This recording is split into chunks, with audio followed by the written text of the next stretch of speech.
GCC വാർത്തകൾ brought to you by new Bombay workshop industrial area Musaffah 13 Abu Dhabi. നമസ്കാരം. GCC വാർത്തകൾ.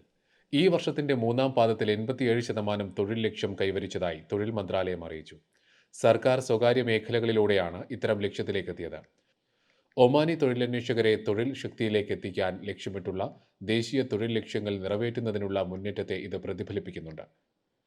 13,050 തൊഴിലന്വേഷകരിൽ 10,000 പേർക്ക് സർക്കാർ മേഖലയിൽ ജോലി നൽകാൻ കഴിഞ്ഞതായി മന്ത്രാലയം പുറത്തുവിട്ട കണക്കുകൾ വ്യക്തമാക്കുന്നു. പുതിയ റോളുകളിലേക്കോ അല്ലെങ്കിൽ മുൻപ് പ്രവാസികൾ വഹിച്ചിരുന്ന ജോലിയിലേക്കോ ആണ് ഇവരെ നിയമിച്ചത്.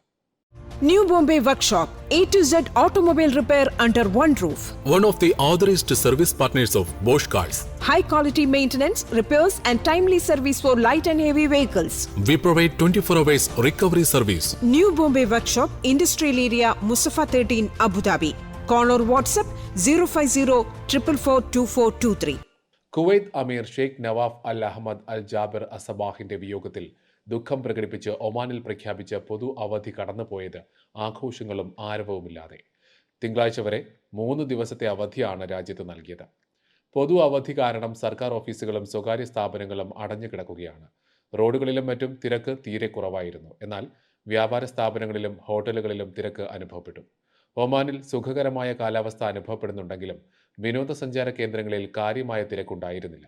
ശനിയാഴ്ച വൈകുന്നേരത്തോടെയാണ് ശനി, ഞായർ, തിങ്കൾ ദിവസങ്ങളിൽ അവധി പ്രഖ്യാപിച്ചുകൊണ്ട് പ്രഖ്യാപനം വന്നത്. GCC വാർത്തകൾ brought to you by new Bombay workshop industrial area Musaffah 13 Abu Dhabi.